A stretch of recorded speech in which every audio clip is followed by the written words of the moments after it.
style, leaping through the sky like a tiger, defying the laws of gravity. Esta noche nos acompaña una persona que ama su profesión como médico. Es uno de los más renombrados en la especialización de oftalmología. Su especialidad, cirugía de cataratas y córneas. Con nosotros, en Únicos, el doctor Enrique Capello. Nace en Asunción y creció en el centro sobre la calle Yegros. Su padre, también un médico muy reconocido. Son 6 hermanos y nos cuenta que tuvo una hermosa infancia. Termina el colegio en el Cristo Rey y ya tenía en la cabeza la idea de seguir medicina en la facultad. Antes de comenzar el cursillo, tuvo un percance con una moto que le habían prestado, con un hijo de un militar de la época de Stroessner. El accidente que tuvo en la moto para él fue muy complicado porque la moto no era suya y por eso tuvo que trabajar y tenía que pagar todos los daños que había ocasionado y le pidió trabajo a su hermano.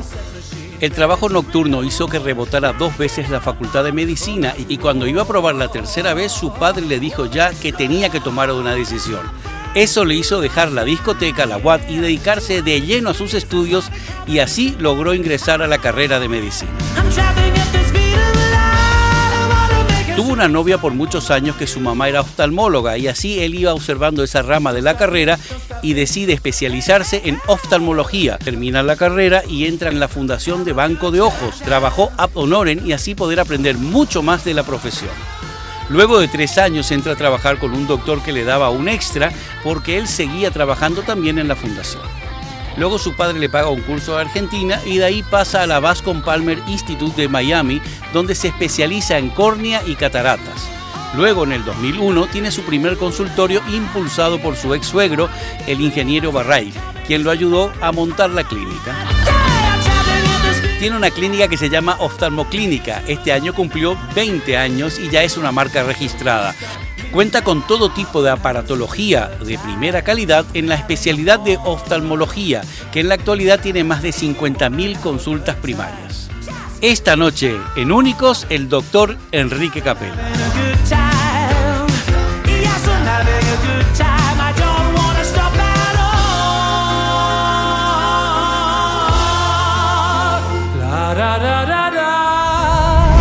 Hola Enrique, gracias por abrirnos las puertas de tu casa. ¿Cómo estás? ¿Qué tal, Héctor? Gracias por invitarme a tu programa y permitirme expresarme un poco sobre tu vida y tu historia. Mi vida y mi historia. Y tu profesión también, que es importante. Sobre ¿verdad? todo mi profesión, sí. ¿Por qué sobre todo? ¿Tanto te apasiona? La oftalmología, sí. Yo pienso que en la vida uno tiene decisiones que tomar y fue una muy buena decisión elegir la oftalmología como especialidad. Es raro que hayas elegido, ¿verdad? Porque no era, había épocas en que las modas funcionaban. Todos querían ser médicos de una cosa, doctores, especialistas en algo, ¿verdad? Y sí. La oftalmología era como, no sé, es mi punto de vista, ¿verdad? Estaba como muy abandonada, ¿o no? De hecho, vengo de una familia de médicos, ¿verdad? Mi papá era cirujano y por supuesto que mi meta era ser cirujano. Ahora, ¿de qué? Terminé siendo cirujano de ojos. ¿Verdad? ¿De dónde naciste? Estamos empezando por el principio. Contame un poco, ya que me hablas de tu familia. Contame, ¿dónde naciste vos? Yo nací en Asunción, en el Sanatorio Mayo. Yo también. Yo también en el Sanatorio Mayo. Con una familia muy unida. Mi papá, mi mamá, mis hermanos. Vivimos toda la vida en el centro, sobre la famosa calle Yegros. ¿Cómo era vivir en el centro en esa época? Y fue lo mejor que pudo haber decidido Dios y mis padres, ¿verdad? Porque me crié en un barrio con muchos amigos, muchísimos, que hasta ahora frecuento y son verdaderos amigos. ¿Y cómo fue? ¿Cómo era la familia? ¿Cómo estaba conformada? ¿Cuántos hermanos me dijiste? Tengo 6 hermanos. 6, hola pucha. Somos 3 varones y 3 mujeres, muy unidos, varios sobrinos, nietos. Mi mamá ya tiene varios bisnietos. Mi papá lastimosamente falleció hace 14 años, que era el patriarca y el que unía a toda la familia, ¿verdad? ¿Y cómo era como papá? ¿Era muy estricto en esa época o cómo era? Mi papá era un ser especial, era médico, muy buen médico y sobre todo muy buena persona, porque para ser buen médico tenés que ser buena persona. Era una persona que nunca nos levantó la voz, pero con la cara te decía todo, ¿verdad? Y nos permitió tener un buen pasar, ¿verdad? Gracias a mi papá y mi mamá.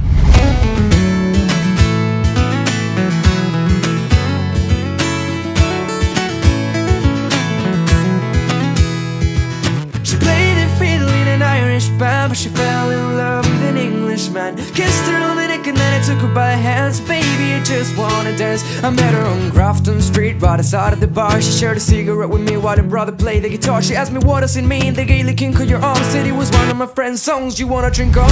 Como cuando, viste que normalmente en la familia los chicos terminamos siendo el reflejo de nuestros padres, la mayoría de las veces, y en esa época, mucho más los padres casi le querían inculcar la profesión que tenía que tener el hijo. No sé, era como que querían proyectarse en ellos otra vez y que sigan. ¿Cómo fue eso? ¿Él les transmitía ese amor a la medicina y que ustedes sigan ese camino o no entraban en esos temas? No, el mayor de todos, que es mucho mayor que yo, Carlos, en él sí tuvieron muchas esperanzas para que sea médico y terminó totalmente en otra cosa, ¿verdad? El MUSAC, la UAS del Hotel Casino San Bernardino. Todo eso fue la vida de mi hermano mayor. ¿En serio?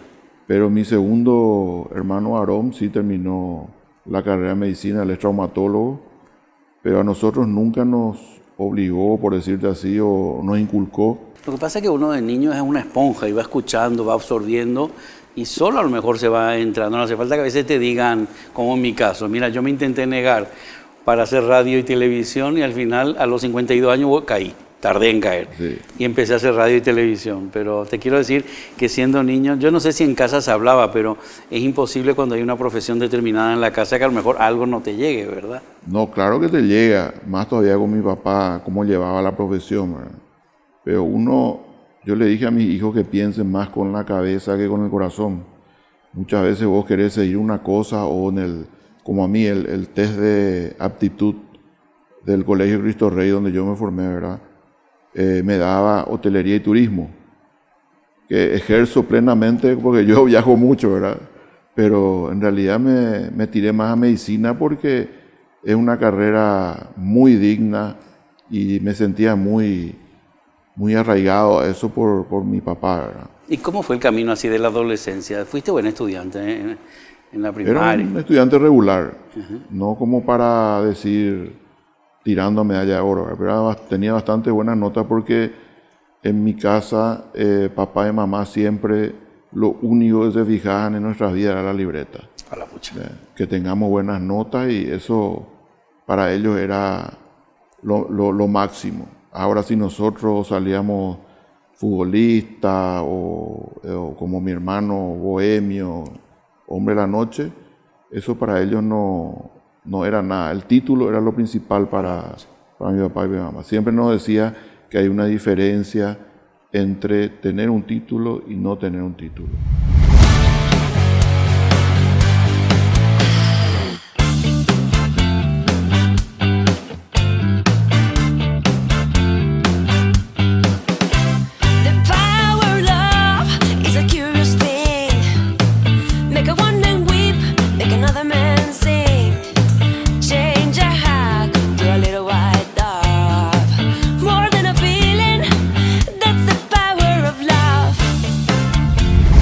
¿Fue tu camino, tus primeros trabajos? ¿A qué te dedicabas? ¿Cómo fue que fuiste andando por la vida, Enrique?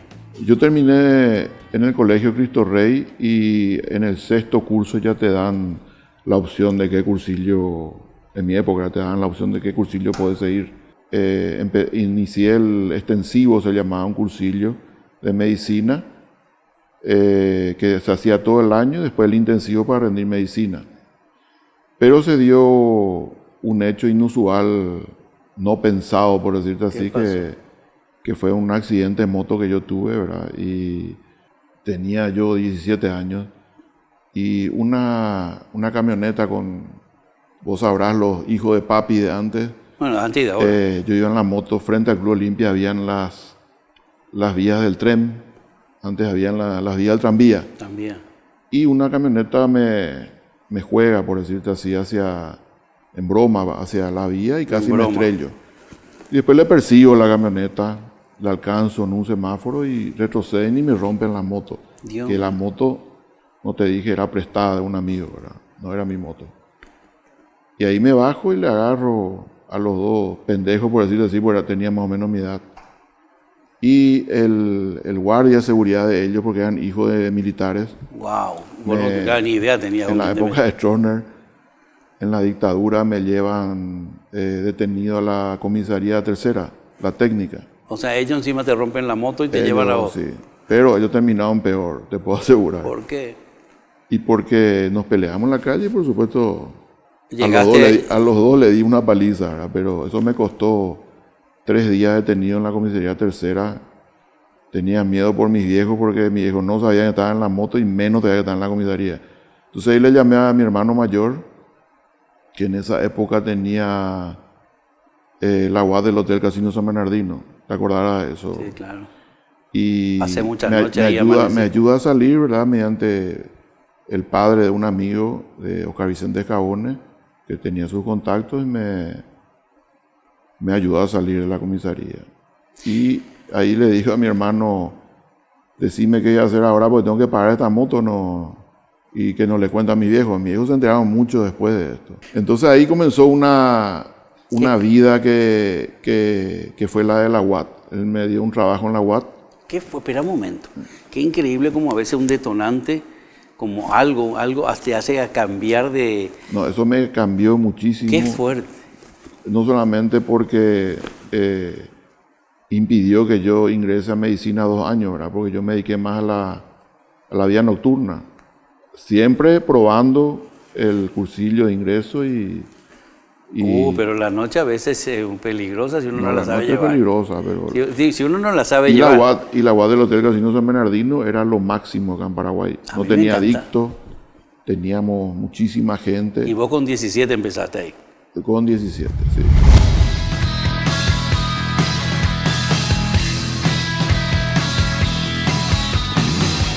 Last night I said it's worth to my girl. I know you've never even tried, girl. Come on, come on, come on, come on, come on. Please, please me, oh yeah, like I please you. 17 años comencé a trabajar en la UAD, pero a trabajar, legalmente a trabajar, porque mi hermano... ¿Qué hacías?